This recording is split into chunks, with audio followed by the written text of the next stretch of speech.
A giant alien spaceship arrived over Earth with no advance notice. It was larger than any human city. Dark metal reflected against the bright sky. People froze on streets and stared upward. Kids pushed against classroom windows. News reporters spoke with excitement about humanity meeting aliens for the first time. On board the vessel, Commander Vexthul got ready for what he thought would be easy work. He'd completed this mission hundreds of times on many different planets. The process never changed. Show up with crushing force. Give them the choice. Watch the weak species give up or get ready to die. Vexthul stood 7 feet tall with gray skin and 4 arms. His race, the Zephyrians, had taken over 17 star systems. They were the most feared fighting force across the galaxy. Weaker species shook when they heard Zephyrian names. Whole planets had given up without any battle just from hearing whispers of their coming. The shuttle brought Vexthul and his team down to Earth's surface. They touched down at United Earth Defense Headquarters in Geneva, Switzerland. The structure was plain and white. Nothing special about it. Vexthul had seen grander buildings on backward worlds that collapsed in minutes. Admiral Jake Morrison stood waiting at the entrance. He was 55 with gray hair and steady blue eyes. He wore a basic Navy uniform with hardly any medals. Next to him stood Captain Lisa Hayes, a woman in her 30s with brown hair pulled back tight. She held a small tablet and smiled warmly. Vexthul had expected terror. He'd expected shaking humans pleading for their lives. Instead, Admiral Morrison walked forward and held out his hand. "Welcome to Earth, Commander. I'm Admiral Morrison. This is Captain Hayes. Would you care to step inside? We've got a meeting room ready." Vexthul ignored the outstretched hand. The gesture meant nothing to him. "I am Commander Vexthul of the Zephyrian Empire.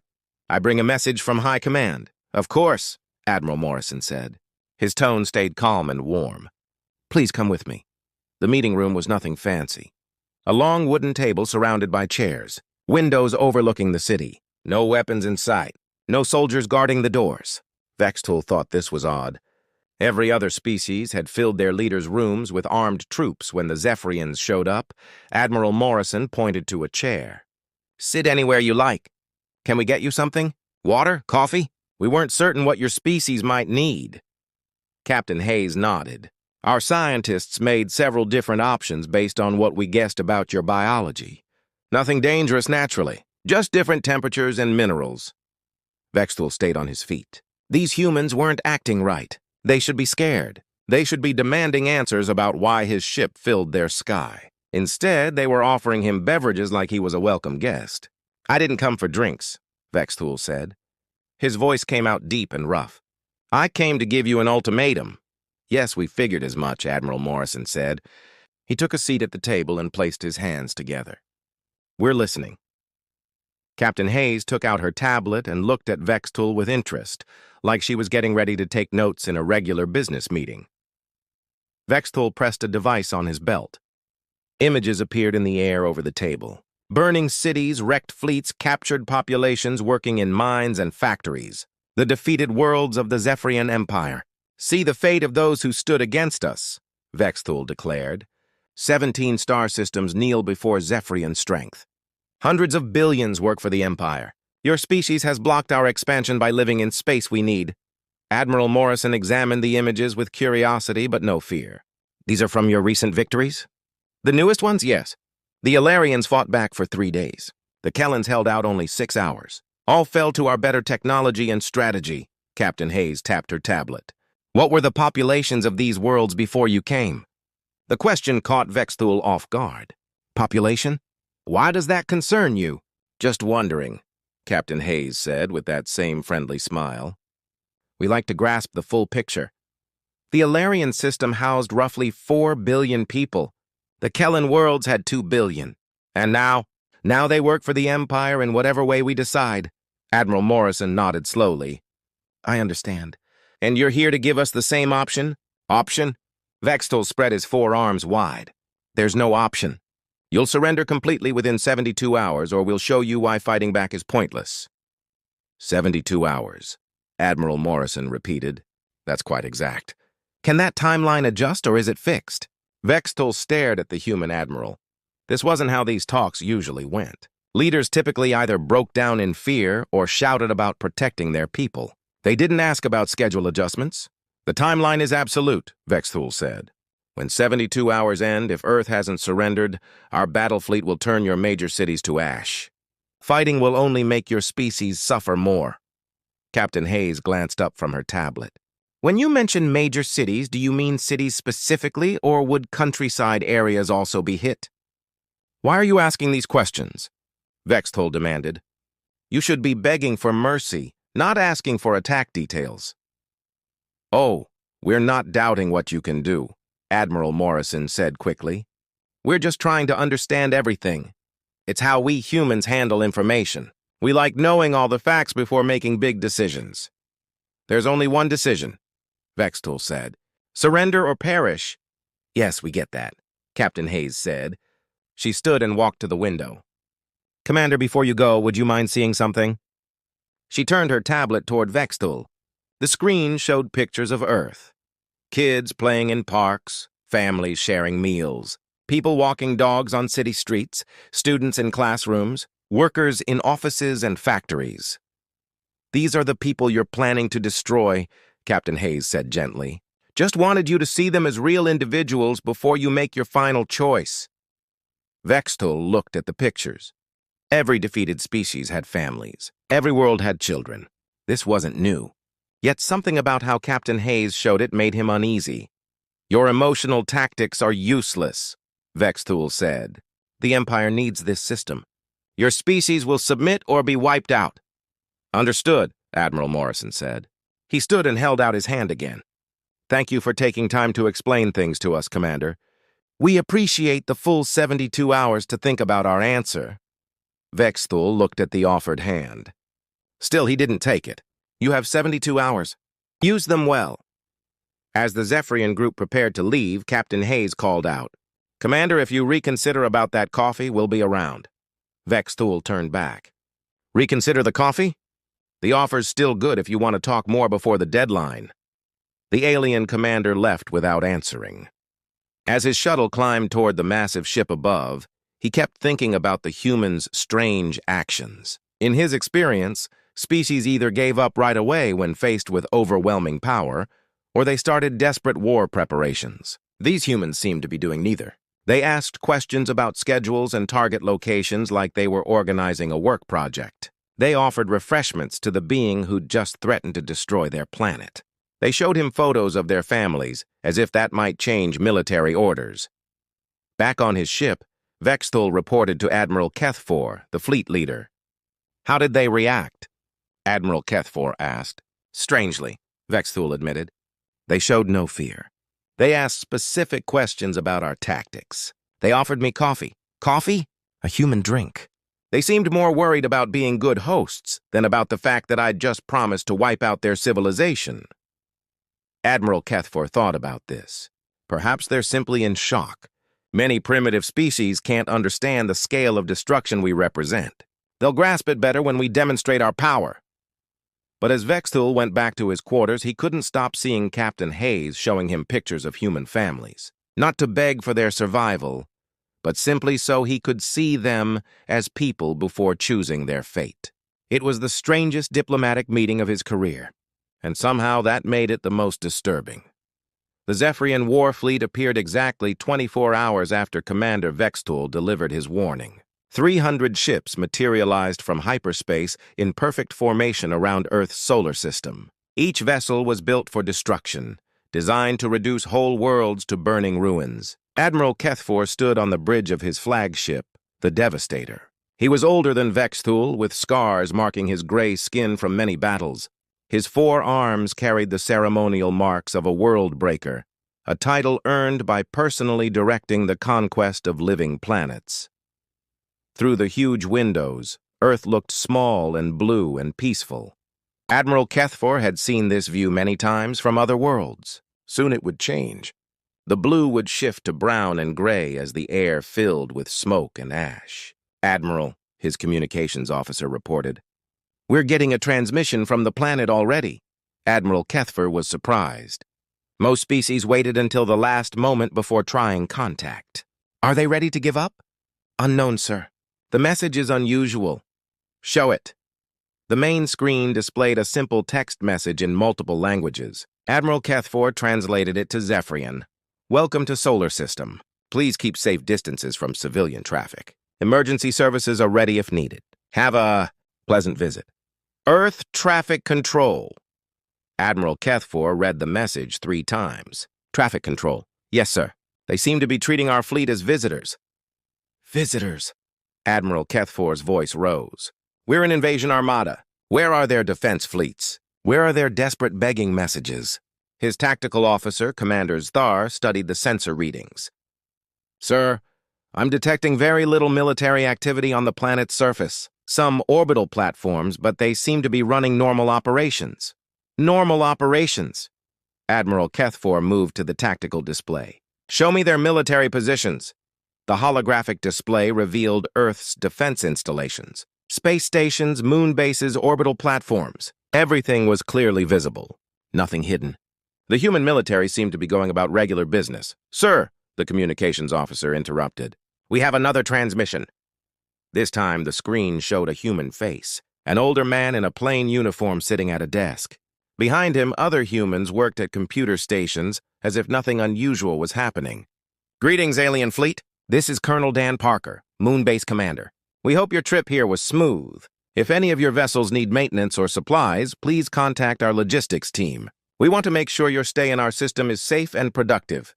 The transmission ended. Admiral Kethfor stared at the blank screen in disbelief. "Sir," Commander Zathar said carefully, "should we interpret this as some kind of surrender?" "No," Admiral Kethfor said slowly. "They're not surrendering. They're welcoming us." On Moonbase, Colonel Dan Parker turned to his communications officer, Lieutenant Amy Foster. She was young, maybe 25, with red hair and bright green eyes. Like everyone else on the base, she seemed remarkably calm for someone facing an alien invasion. "Any response from the fleet?" Colonel Parker asked. "Not yet, sir. They seem confused by our greeting." "Good. How are preparations going?" Lieutenant Foster checked her displays. "All observation posts are active. We're getting detailed scans of every ship in their fleet. Engineering is studying their engine signatures. Intelligence is mapping their communication patterns." "Excellent. Any word from Earth?" Dr. Kevin Wright sent another request to study their ship designs. "He's really excited about their propulsion systems." Colonel Parker smiled. Dr. Wright was Earth's leading expert on alien technology, though the Zephyrians didn't know that yet. "What about the civilian populations?" "All major cities report normal activity. Schools are open. Businesses are running. Traffic is moving normally. The news is covering the alien arrival, but people seem more curious than scared." This was true. Across Earth, humans went about their daily lives with remarkable calm. In New York, people stopped on sidewalks to look up at the alien ships through telescopes sold by street vendors. In London, school children drew pictures of the spacecraft during art class. In Tokyo, scientists held press meetings discussing what faster-than-light travel meant. The Zephyrians found this behavior impossible to understand. Every other species they'd met either panicked right away or launched desperate military counterattacks. Humans seemed to be doing neither. Admiral Kethfor got regular reports from his scout ships positioned throughout the system. All reported the same thing. Human military forces were visible and active, but not preparing for battle. Instead, they seemed to be studying the Zephyrian fleet with scientific interest. "Sir," Commander Vexthol entered the bridge, "I've been monitoring human communications. They're discussing our arrival on what they call news programs." "What are they saying?" "They're analyzing our ship designs, discussing the physics of our arrival, debating the cultural meaning of first contact." Vexthul paused. "One group called astronomers has asked permission to send a small research vessel to examine our fleet more closely. They want to study us." "Yes, sir. They claim it would be valuable for their scientific community." Admiral Kethfor felt a strange sensation he'd never experienced before. Uncertainty. In hundreds of conquests, he'd never met a species that responded to overwhelming military force with scientific curiosity. "Sir," the tactical officer called out, "the humans have sent us something else." The main screen displayed a new message. This one included detailed star charts of the local system, warnings about asteroid fields, and recommendations for optimal orbital positions to avoid interfering with Earth's communication satellites. At the bottom of the message was a simple line. "We hope this information helps you plan your operations safely. Please let us know if you need anything else." Admiral Kethfor read the message several times. The humans were giving tactical information to an invasion fleet. They were helping the enemy plan their attack. "This makes no sense," he said finally. "Commander," Vexthul nodded. "Sir, I'm starting to think these humans don't understand the situation. Perhaps they're too primitive to grasp the threat we represent?" "No," Admiral Kethfor said slowly. "Look at their technology. Their space stations are advanced. Their communication systems are sophisticated. They're not primitive." He walked to the window and stared down at Earth. The blue planet continued its peaceful rotation, cities glittering like scattered diamonds on the night side. "Then why aren't they afraid?" Commander Vexthul asked. Admiral Kethfor had been asking himself the same question. In his long career, fear had been his most reliable weapon. Terrified enemies made mistakes. Panicked populations turned on their own leaders. Fear broke the will to resist before the first shot was fired. But humans showed no fear. They showed curiosity. They showed hospitality. They showed what appeared to be genuine concern for the safety of the fleet that had come to destroy them. "Sir," the communications officer announced, "Dr. Kevin Wright is asking permission to approach our fleet with a small research vessel. He says he has some questions about our propulsion technology." Admiral Kethfor turned from the window. "Questions about our propulsion technology?" "Yes, sir. He says he's been working on similar theoretical problems and would appreciate the chance to compare notes." "Compare notes," Admiral Kethfor repeated. "They want to compare notes with their conquerors." The bridge fell silent. Every officer stared at their commander, waiting for orders. Admiral Kethfor had conquered 17 star systems. He'd faced desperate enemies and cowardly ones. He'd dealt with species that begged and species that raged.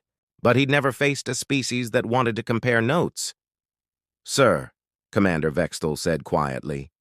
"What are your orders?" Admiral Kethfor looked at the peaceful planet below. Somewhere down there, humans were going about their normal lives, working, learning, raising families, all while a fleet capable of destroying their world hung in their sky like a loaded gun. And they were worried about the fleet's safety in asteroid fields.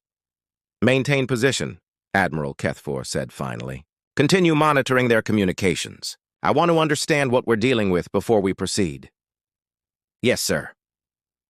As the bridge crew returned to their duties, Admiral Kethfor remained at the window. For the first time in his military career, he felt something that might have been doubt. These humans weren't behaving like any enemy he'd ever met, and that made them the most dangerous enemy he'd ever faced.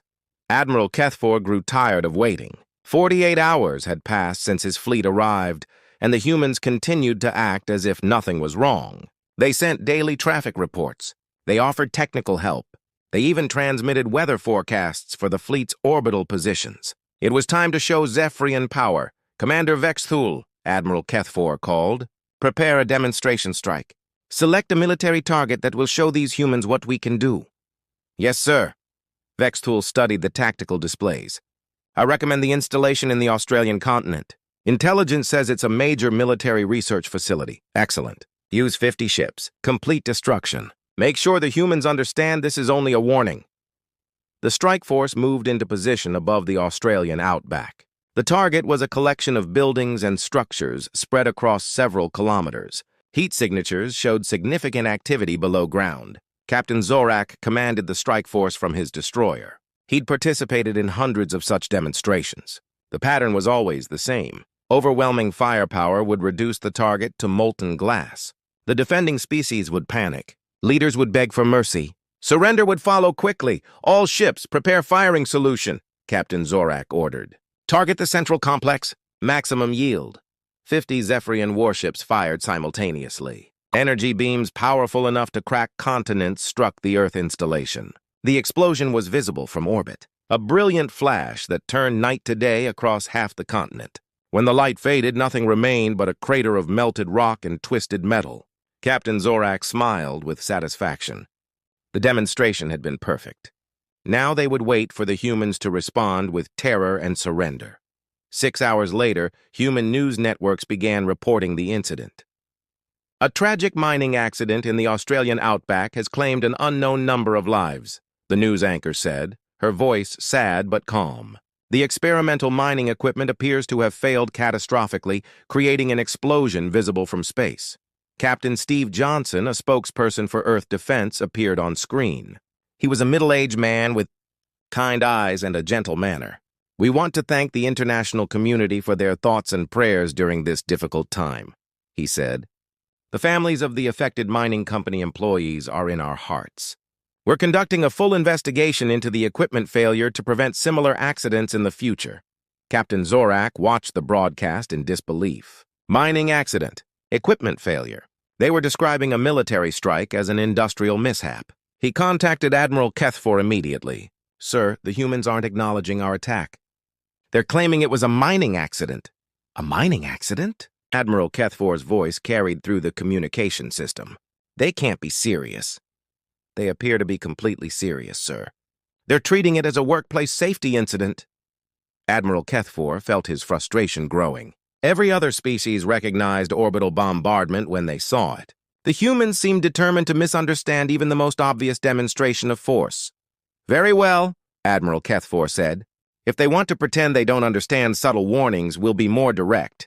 Prepare to target a population center." "Sir, a city? Something they can't explain away as an accident." Admiral Kethfor selected the target personally. Intelligence had identified it as a major urban center with millions of inhabitants. The destruction would be impossible to ignore or explain as anything other than an attack. The strike force repositioned above the target coordinates. Captain Zorak prepared his weapon systems for maximum destruction. This time, the humans would understand exactly what was happening to them. "All ships, fire when ready," he ordered. The energy beams lanced down toward Earth. Captain Zorak watched through his ship's sensors as the weapons struck their target with perfect accuracy. But something was wrong. The explosions were too small. The destruction was minimal. Sensors showed the beams had struck empty ground. "What happened?" Captain Zorak demanded. "Sir," his tactical officer reported, "the target appears to have been not real." "Not real?" "It was a holographic projection, sir.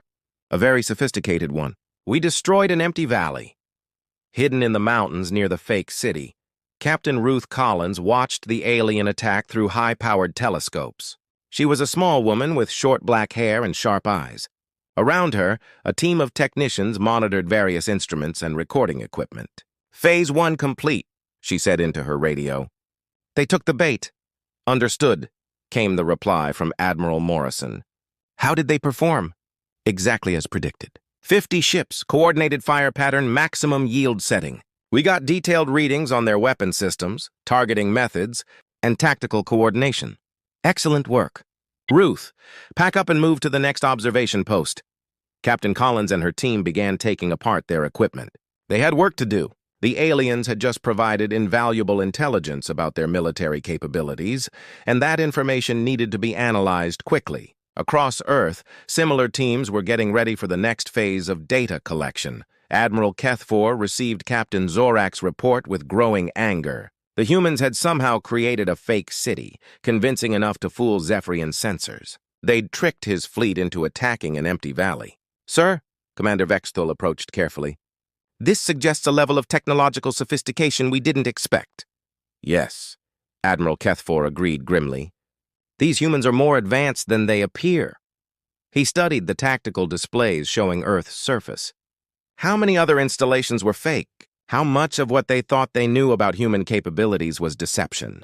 "Commander, have you noticed anything else unusual about human behavior?" "Yes, sir. They continue to go about their normal activities. Schools remain open. Businesses continue operating. There's no sign of panic or military mobilization." Admiral Kethfor nodded. This was perhaps the strangest aspect of the entire situation. Even after 2 direct attacks, the human population showed no fear. Children still played in parks. Adults still went to work. Evening news programs discussed sports and weather between brief mentions of the mining accident and unusual atmospheric phenomena. "Sir," the communications officer interrupted, "we have another message from the humans." "What now?" "Dr. Kevin Wright is asking if we need medical assistance. He says he noticed some unusual energy signatures from our fleet and wants to make sure none of our crew were injured during what he calls our propulsion system tests." Admiral Kethfor stared at the message. The humans had just been attacked twice, and they were asking if the attackers needed medical help. "There's something wrong with these humans," he said finally. "Sir, no species behaves this way." "They should be terrified. They should be begging for mercy. Instead, they offer us medical assistance and explain our attacks as accidents. Commander Vexthul considered this. Perhaps they're trying to appear strong by showing no fear."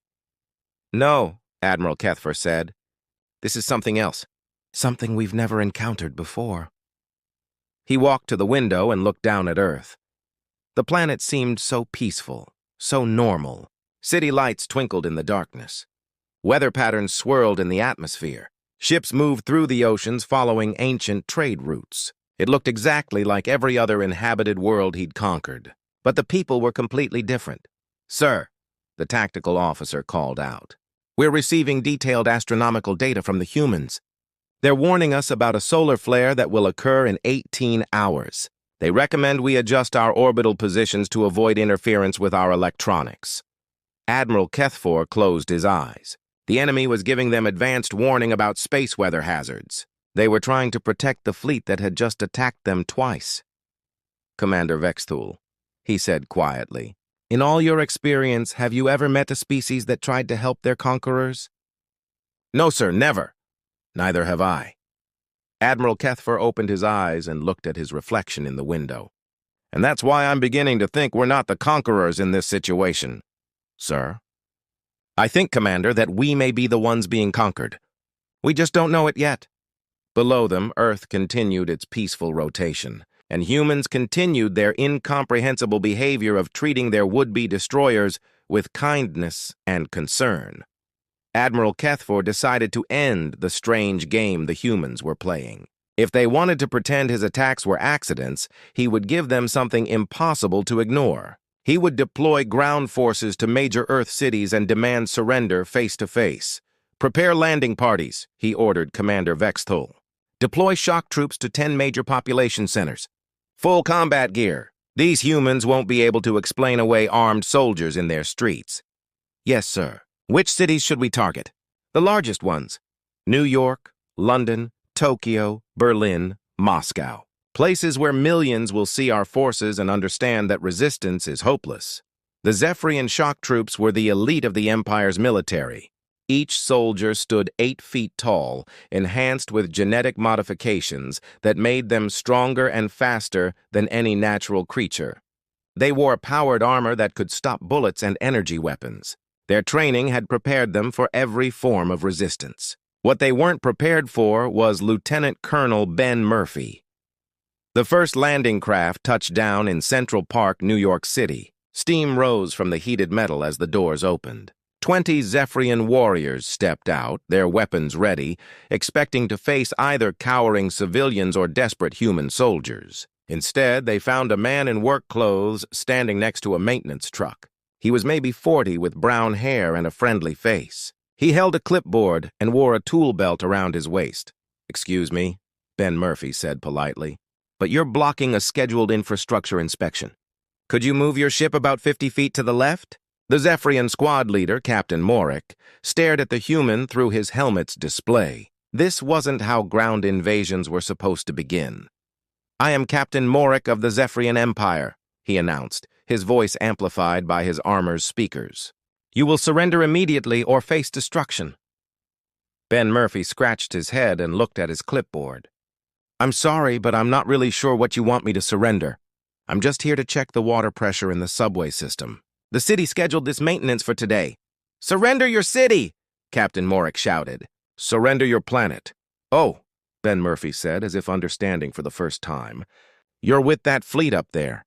Well, I can't really make decisions about cities or planets. I'm just a city employee." "You'd need to talk to someone in administration for that kind of thing." A woman approached from behind the maintenance truck. Sergeant Kate Adams was small and cheerful with blonde hair tied back in a ponytail. She carried a lunch cooler and looked completely unbothered by the presence of alien warriors. "Ben, are these the visitors Dr. Wright was talking about?" she asked. "The ones studying our propulsion systems?" "I think so," Ben replied. "They seem confused about the work schedule." Kate Adams smiled at the Zephyrian soldiers. "Would you like some sandwiches?" I packed extra in case we ran into anyone who needed lunch. It's tuna salad, but I can make something else if you don't eat fish. Captain Morek felt his training desert him. In hundreds of planetary invasions, civilians had either run screaming or attacked with primitive weapons. No one had ever offered him sandwiches. "We're not here for food," he declared. "We're here to conquer your world." Conquer? Ben Murphy looked genuinely puzzled. "But why would you want to do that? This is just Earth. We don't really have much worth conquering." Similar scenes played out across the globe. In London, Captain Tony Lewis, a police officer, treated the Zephyrian landing as a noise complaint. He politely asked the aliens to keep their voices down because it was a residential area and people were trying to sleep. In Tokyo, Commander Helen Ross, a city planning official, wanted to see the aliens' permits for their military exercises. She explained that large gatherings required advance approval from the city government. In Berlin, Major Karl Weber, who worked for the Transportation Department, was concerned that the landing craft were blocking traffic. He offered to help the aliens find better parking. In Rio de Janeiro, Major Carl Brooks was coaching a local soccer team when the Zephyrians landed. He invited the confused aliens to join the practice game, saying they looked like they could use some exercise after being cooped up in spaceships. Every human the Zephyrians met treated them with the same bewildering combination of politeness and casual competence. No one seemed afraid. No one begged for mercy. No one even seemed to understand that they were being invaded. But there was something else, something that made Captain Morek increasingly uncomfortable. These humans who claimed to be simple city workers moved with a precision that suggested military training. Their casual questions revealed detailed knowledge of Zephyrian tactics and equipment. Their friendly offers of help felt somehow calculated. "Sir," one of his soldiers reported over the communication system, "the human who offered sandwiches just asked about our armor's power source. She seems very interested in our technical specifications." Captain Morek looked at Ben Murphy, who was still consulting his clipboard as if the presence of alien invaders was a minor scheduling inconvenience. "What exactly is your job?" Captain Morek asked. "Infrastructure maintenance," Ben replied cheerfully. "Water systems, power grids, communication networks, keeping the city running smoothly." "And her?" Captain Morek pointed at Kate Adams. "Same thing. We're a team. We handle the technical systems that keep everything working." Captain Morek studied the two humans more carefully. Their work clothes were clean but worn, suggesting regular use. Their tools appeared standard for maintenance work, but their questions about Zephyrian technology were surprisingly sophisticated. "How do you know so much about our equipment?" he asked. "Oh, we're always interested in new technology," Kate Adams said. "It's part of the job. You see something new, you try to understand how it works. Your armor is really impressive. Is it powered by fusion cells or some kind of energy field?" The question revealed knowledge that no primitive human should possess. Captain Morek felt the first stirring of real concern. "Ben," Kate Adams said quietly, "didn't Dr. Stone want to meet with these visitors?" "That's right," Ben Murphy nodded. "She mentioned something about having a conversation with their leadership." "Dr. Stone?" Captain Morek asked. "Rachel Stone," Kate Adams explained. "She's our anthropologist. She studies different cultures and how they interact. She was really excited when your fleet arrived. Said it would be a fascinating opportunity for cultural exchange." Captain Morek contacted his command ship immediately. "Admiral Kethfor, the ground deployment isn't going as expected." "What's the situation, Captain?" "The humans aren't surrendering, sir. They're treating us as visitors. They offer food and ask technical questions about our equipment. They seem more interested in studying us than in being conquered." There was a long pause before Admiral Kethfor responded. "Captain, return to your ships. All landing parties return immediately." "Sir, something is very wrong here, Captain. These aren't the actions of a primitive species facing invasion. Bring your troops back now." As the Zephyrian forces prepared to withdraw, Ben Murphy called out to Captain Morek. "If you change your mind about those infrastructure inspections, we'll be here tomorrow, same time. Dr. Stone really would like to talk with your people." "Dr. Stone?" Captain Morek asked. "She's waiting up there." Ben Murphy pointed toward the sky. "On your command ship. She wanted to have a proper conversation with your admiral about the situation." Captain Morek felt his blood freeze. "What did you say?" "Dr. Stone. She went up to your ship about an hour ago." She said it was time to explain things properly. Captain Morrick tried to contact his command ship, but received no response. The communication channels were silent. Far above, aboard the Zephyrian flagship, Dr. Rachel Stone sat across from Admiral Kethfor in his private conference room. She was a small woman with gray hair and kind eyes. She carried only a simple briefcase and wore the same calm smile that had been unsettling Zephyrians since their arrival. "Hello, Admiral," she said softly. "I think it's time we had a proper conversation." Dr. Rachel Stone opened her briefcase and placed a single photograph on the table between herself and Admiral Kethfor. It showed Earth from space, a small blue dot against the darkness of the universe. "This is our home as seen from outside the solar system," she said quietly. "Beautiful, isn't it? We've been watching your empire expand for quite some time now. 17 star systems, hundreds of worlds conquered, billions of lives destroyed or enslaved." Admiral Kethfor stared at the human woman. She had somehow reached his flagship without anyone noticing. His security systems hadn't detected her arrival. His guards hadn't seen her pass. "How did you get aboard my ship?" he demanded. "We have our ways," Dr. Stone replied with a gentle smile. She placed another item on the table. It was a detailed map showing every Zephyrian military base, fleet position, and strategic resource across all 17 conquered systems. Admiral Kethfor looked at the map in growing horror. The information was completely accurate and impossibly detailed. It showed classified locations that only the highest levels of Zephyrian command knew about. "Where did you get this?" he whispered. "We've been preparing for this meeting for a very long time, Admiral. You see, you made a fundamental error. You assumed we were like the other species you conquered. Primitive, unprepared, helpless." Dr. Stone stood and walked to the window that showed the Zephyrian fleet surrounding Earth. 300 warships, each capable of destroying entire cities. But humans are different, Admiral.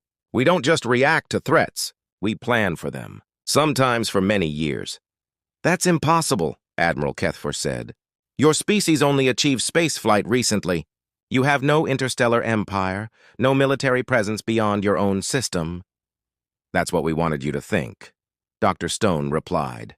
She returned to her seat and placed more photographs on the table. They showed Zephyrian military installations on distant worlds, but the images were taken from positions that should have been impossible for humans to reach.